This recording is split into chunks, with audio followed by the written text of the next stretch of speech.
Hello and welcome to the fourth and final installment of my relaxed Stardew Valley guide. By now many of you will know that searching online for Stardew guides will have you met with many informative yet overwhelming guides on how to min-max the game. This series however is the complete opposite. Over the previous 3 videos we've journeyed through our first year together in Stardew Valley in the most chill way possible. Today I'll take you through my relaxed playthrough of your first winter on the farm. If you haven't watched the other videos yet, I suggest you stop this one now and go back to the start. I'll post a link in the description to my spring video where I cover much of the basics of Stardew Valley. With that out of the way, let's pack away our hoe and put on our scarf as we face winter in the valley. I'm Mo, and you're watching the most relaxed guide to Stardew Valley.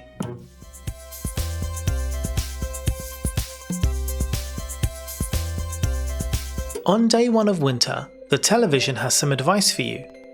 Winter, a time when all the world goes quiet. Now's a great time to do some mining, fishing and gathering. Upgrade your tools in preparation for a productive spring. Or get your local carpenter to build something on your farm. Stock up on resources, upgrade and prepare for the next year. Unlike in real life, the television in Stardew doesn't lie to us. This is some great advice. Why? Because in winter there are no crops to grow aside from winter seeds, which produce the winter forageable items. There are no seeds to buy from Pierre, and so you don't have to focus on farming crops. Instead, you can spend the season giving your attention to other areas. For example, fishing, mining, upgrading, as the all-knowing TV suggests. You'll very quickly find that if you want to upgrade your house, farm or tools, you're going to need money. And without crops, that revenue stream will be somewhat limited. There are ways around this if it's something that interests you. Remember, you don't have to do anything. If you want to sleep all winter, then by all means go ahead. Although I would strongly recommend at least petting your animals every day and making sure they have food. If you do want to make a little extra cash over winter, then I suggest 2 things. Firstly, your animals. If you've bought a few animals by this point, they will continue to give you milk, eggs, etc. each day, provided they are fed. Remember to keep them warm with a heater, as I suggested in the fall video, so that their mood is happy and they produce good quality items. The second is through fishing. Spend a few days in the ocean or the mountain lake and catch in some fish to sell. If you choose the fisher profession when you reach level 5 of fishing, your fish will be worth 25% more. At level 10 you can increase that to 50%. You'll be surprised how much money you can reel in spending a few days fishing.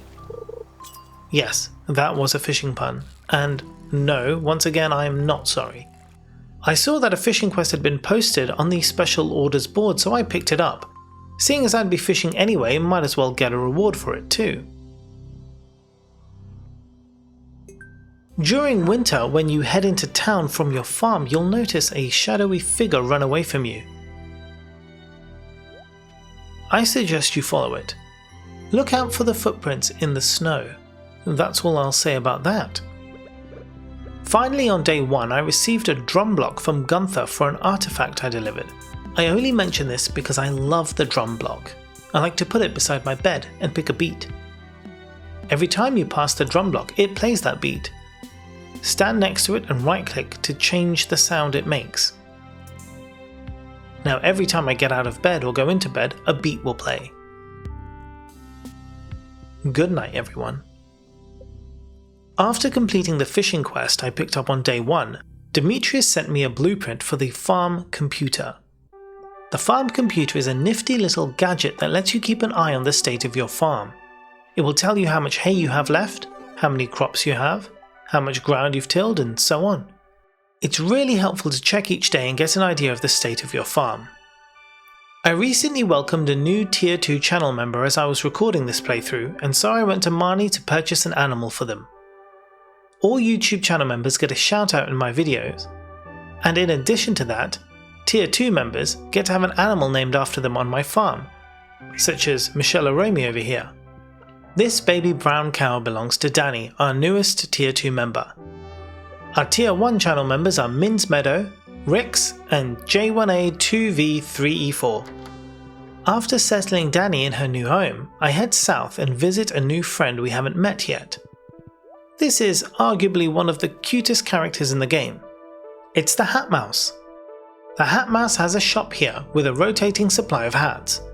If you've got money to burn, go and check out what's for sale. Remember that you, your horse and your pets can wear hats, so buy enough for everyone. On day 4 I had enough money to buy a rabbit now that my deluxe coop was ready. I named this little ball of fluff Spiky and had her delivered to the farm. Provided Spiky is fed each day, she will mature in 6 days and then be able to produce wool. Just what I need to woo Emily. If you recall from my full video, I have decided to romance Emily in this playthrough, and one of her most loved gifts is wool. I also need wool for a community center bundle, so having a rabbit is perfect. Having said that, I also managed to complete the craft room bundle today and have unlocked the bridge to the quarry. We'll get to that later. Now you may have noticed something in town during winter. There's an awful lot more artifact spots. Remember these wiggly worm things? Well, if you think you're seeing more than usual, it's not just your imagination. There are more spots in winter, and digging them up can also give you snow yams and winter roots, as well as books and artifacts for the museum. I spend the rest of the day fishing to make a little extra cash as I'm burning through quite a bit now, and I also plant some winter seeds I got from the community centre to help supplement my income. The next day we are able to head over to the quarry. Now that the bridge has been repaired, you'll see a new location on the minecarts. If you want to walk there, you'll find the bridge just below the mines, here. The quarry is a randomly generated, self-replenishing mining area. You can find all sorts of ores and gems in here, such as gold, coal, rubies and so on. You can break all the rocks manually, or if you want to save yourself some time, you can lay down a few bombs to clear the area quickly. You'll notice that there's a little cave entrance in the quarry. This leads to the quarry mine. The quarry mine is just 1 level deep, but it's worth checking out as there's a nice surprise at the end of it for you. Enough said about that. Whilst breaking rocks in the quarry, I've come across my first secret note. Secret notes can be found in a variety of different ways but won't be unlocked until you've met the shadowy guy I mentioned at the start of this video. They can contain special digging spots, diary entries, gift lists for NPCs and more. Do you recall back in spring I called Clint a creeper? Well, on day 6 he's shown his true colours. I want you to deliver an amethyst to Emily. It's her favourite stone. Tell her it's from me. There's so much to unpack here. Firstly, he's at least twice Emily's age. Secondly, I'm trying to romance Emily. And thirdly, he wants me to get the amethyst and deliver it and then tell her it's from him. Clint, I'm sorry buddy, but you need to back off. She's taken. After dealing with that somewhat disturbing request, I sort my farm and spend the rest of the day fishing, honing my skills for the upcoming Ice Festival. The Ice Festival is held on day 8 and is the first of 3 main winter festivals in Stardew, the other 2 being the Night Market and the Feast of the Winter Star. There is also a Squid Fest held on the 12th and 13th. During the Ice Festival you will be able to meet and greet all the villagers. You'll also see a familiar face, the travelling merchant with her awesome pig. She'll pop up again later on. The main event of the Ice Festival is a fishing competition. The player to catch the most fish will be crowned the winner and receive some pretty decent fishing rod attachments as well as this cool hat. Good luck. The hat is too cool for me, so obviously it belongs on Cheesecake. Look at how stunning she looks in that sailor's cap.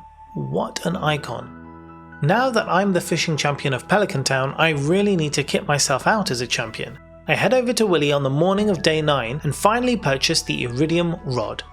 As well as letting me attach bait, the Iridium Rod allows me to attach a bobber. There's a lot of different options here, but my favourite is the trap bobber.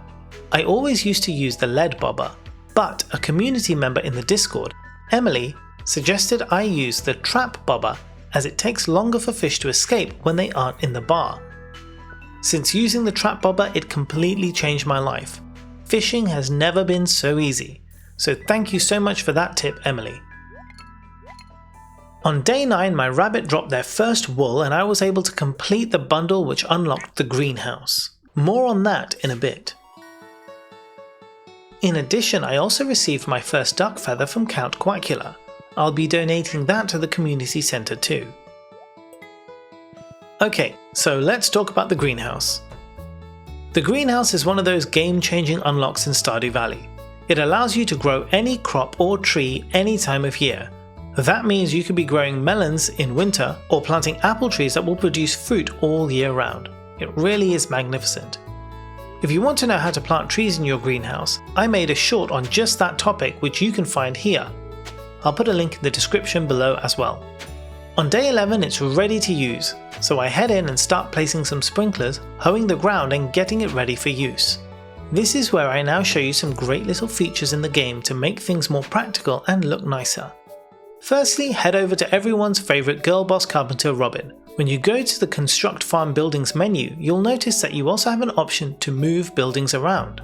Yep, you can get Robin to instantly move an entire building around your farm and everything inside at no cost. If there's something in the way however, you'll need to move that manually beforehand, so make sure you clear the area you want to move things to and hope there's no dog or animal in the way, otherwise you won't be able to place the building. The other thing Robin can do is paint buildings for you. Note that this only works on fully upgraded buildings, so in my case I can repaint the coop as it's now a deluxe coop. Select the colour for the building, the roof and the trim. I also made a short on how to use this feature, I'll put a link to that in the description too. I spent the rest of the day moving things around and getting some things in my greenhouse planted before it's time to sleep. I'll do more tomorrow. True to my word, I spent most of day 12 reorganising my farm. It's easy to move the machines, you can just pickaxe them and pick them up, laying them back down again. But what about all those chests you made that are filled with items? Well, here's a trick. Just hit the chest over and over again facing the direction you want it to go, and it will. I still think back to those days before I knew this and was taking everything out of the chest and moving it manually. Never again. Now we mentioned this person before, the travelling merchant with the awesome pig. The travelling merchant shows up every Friday and Saturday in the valley just to the left of Marnie's ranch. She sells a variety of different things and the stock can sometimes contain very rare items, but they come at an extremely extortionate price.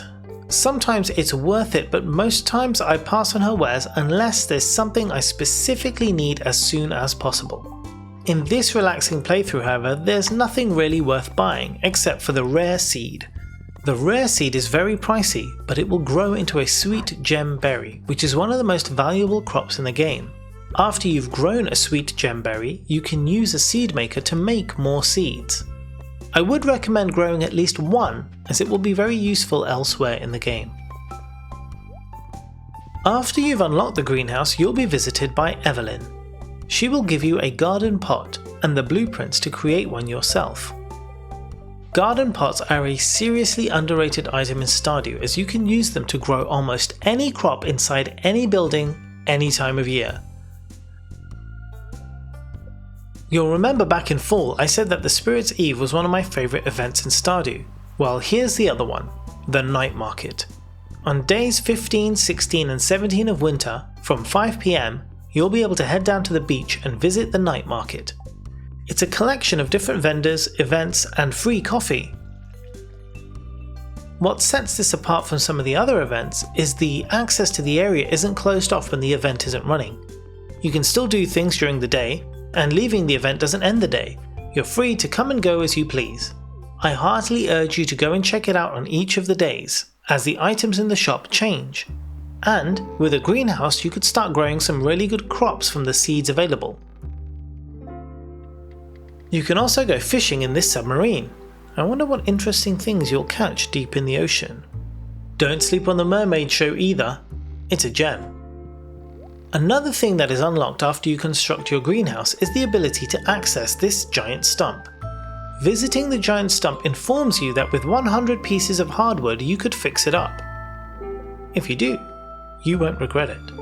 I did decide to go ahead and fix up the stump. I went over to the secret woods to collect some more hardwood and then built this very pretty home. I just hope someone moves in.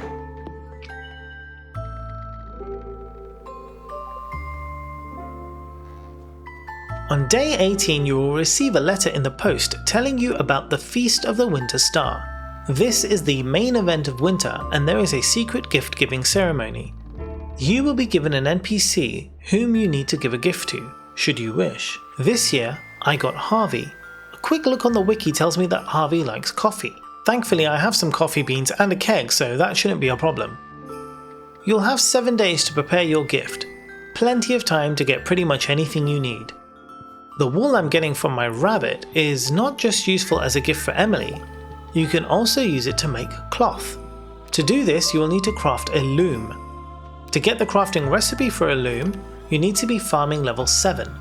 It requires some wood, fibre and pine tar to make. We'll get to what you can do with cloth in a minute. Before that, look at this! Someone has moved into the old tree. It's a cute hungry raccoon who needs some fish. He wants a smoked midnight carp and 5 cockles. I'm not going to do this now, but it's something to keep in mind for later on. Since I've been building my friendship with Emily, my hearts with her have been increasing. It seems she's noticed, as on day 19 she greets me in the morning to tell me that she has a sewing machine in her house that I can use. All I need is some cloth. How lucky, I just happen to have some ready. By using the sewing machine at Emily's house, you can mix cloth with pretty much any item to create some unique item of clothing. You can get an entire list on the wiki of everything you can make and what you need, but I just like to throw in whatever and see what happens. In this case I brought an amethyst along. Drop the cloth into the cloth area and the other item into the spool. This made a purple shirt. I think I'll wear it now. It complements my boots perfectly. I also made enough money today to complete the vault bundle at the community centre, which unlocks the bus. We'll get to that in just a moment. The immediate reward, however, is the Crystalarium. This is one of my most loved machines in the game. You can get one by completing this bundle, and also by donating 50 items to the museum. What's so special about it? Well, you can place any gem or mineral inside, except for a prismatic shard, and it will duplicate it. It takes a little while, depending on the gem, but it will keep producing that gem over and over again. If you want to change what it creates, simply break it with a pickaxe. You'll get your original gem back and the Crystalarium. Then just place it down again and insert your new gem. With the vault bundle complete, the bus has now been repaired. And who better to drive it than the alcoholic and emotionally abusive Pam? I'm sure I'm in safe hands. The bus takes you to a new area in the game, the Calico Desert. Although it's not cheap, a bus ticket will set you back 500 gold. Later on you'll be able to warp to the desert with a totem, but for now you've just got to do it the old-fashioned way. Oh yeah, and before I forget, Pam doesn't get to work until 10 AM. Hopefully that gives you enough time to deal with your farm before catching the bus. Remember when I told you to save your first prismatic shard? Well, bring it with you to the desert and stand in the middle of that area over there. You'll thank me later for this one. There are 2 shops in the Calico Desert. One is the desert trader who trades his wares for mining items such as geodes, gems, batwings and so on. The other shop is the Oasis, run by the magnificent Sandy. I mean, look at her. Look at that profile. It screams queen. Sandy has a great selection of seeds you can grow in your greenhouse. When you speak to her, she'll be added as an NPC on your list of people you can befriend. Unfortunately, she's not single. The last area of the desert you'll want to check out is the cave entrance up here. This is actually the entrance to the Skull Caverns. Remember that skull-shaped key you got when you reached the bottom of the mines in Pelican Town? Well, let's just see if it fits. A word of warning, the Skull Caverns is not like the mines at Pelican Town. If you struggled at those mines, this will prove very challenging. If you don't feel up to the task, don't worry. You can come back whenever you feel ready. Try it out, but make sure you have plenty of food with you in case you get low on health. That being said, although it's much harder, the rewards for your bravery within the Skull Cavern are plentiful and well worth the risk. Just don't forget that you'll need to get the bus back home unless you keep a warp totem with you. With all that time in the Skull Caverns, I've got a lot more items to donate to Gunther. When you donate 60 items, Gunther will give you a rusty key. I wonder what that opens. You go, try it out. On day 24 of winter, I got enough money together to upgrade my barn to the Deluxe barn. This would mean I'd be able to buy pigs. I went to Robin and dropped 25,000 gold, 550 wood, and 300 stone on the Deluxe barn. That will take a few days to get ready. In the meantime, I made sure my silo was stocked with hay. I spent a little time clearing up and then headed to bed at the respectable time of 1 PM. Don't judge me. As it's the eve of the 25th of winter, take a look at the special guest we have flying across our daily summary board. The 25th marks the Feast of the Winter Star.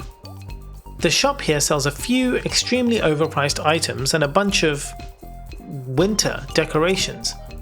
When you speak to the NPC who you're supposed to give your gift to, it initiates a cutscene where you get your gift in return. I gave Harvey his coffee and got a lovely bottle of wine from Haley. Thank you, Haley. Some of you may remember that a while ago I received a quest from Mr. Chi. Chi? Key? I'm pretty sure it should be Chi, but lots of people say Key. Anyway, it was to place 10 beets in the mayor's fridge. I was able to plant the seeds and on day 27 they were ready. I placed the beets in the fridge and got another note. Give the sand dragon his final meal. Honestly, this isn't something I would have ever worked out without looking at the wiki. So if you get to this point and you want to work it out, I'll let you do that on your own. I will tell you this though, if you complete this little scavenger hunt for Mr. Chi, it will unlock that room in Sandy's shop at the desert. On the last day of winter, I went all out and tied up a lot of loose ends I'd been meaning to get around to. First off, I had enough money to buy the big bag from Pierre. This gives you 36 inventory slots. Those extra slots are really helpful when mining in the Skull Caverns. Another thing I did was find a use for that rusty key I obtained from Gunther. I don't really want to spoil it here, but I will say this. If you get the rusty key, try and use it to open everything that was previously locked to you. It does open somewhere new in the town for you to explore, but I'll leave it there. For my final act in winter of year 1, I purchased a pig from Marnie, now that I had my Deluxe barn. Pigs are an excellent moneymaker during spring, summer and fall once they've matured. Pigs who are let outside on the farm dig up truffles, which are very valuable. More so if you turn them into truffle oil, so it's a good investment as you head into year 2. As I've come to the end of the year, I take stock of how far I've come playing the game in a very relaxed way. As you can see when I scroll through the community center bundles, I've actually managed to achieve most of them. All that's left are 3 fish, a red cabbage, a truffle and 3 apples. It just goes to show that even when playing super chill, I was able to accomplish so much without even breaking a sweat. Of course you can say, well, you know what you're doing as you've done it before, and there is some truth in that. But those of you who have been watching since spring have been with me on this journey. You've seen me taking it easy at every turn, ending days at 2 PM if I wanted to, doing things in the order I felt like rather than in the most efficient way.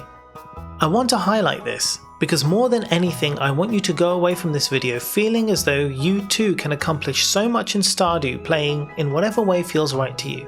There's no right or wrong way to play this game. It's one of the things that drew me to the game in the first place, and one of the reasons it is one of my most favourite games I've ever had the pleasure to play. I really want to thank you all for taking this journey with me. I hope you've enjoyed this series. If there's anything you feel I've missed out that would benefit new players, please do leave a comment below. Finally, don't forget that you're welcome to join the Discord and chat Stardew or other games with our lovely community. Thank you so much for watching, and I'll catch you again next time.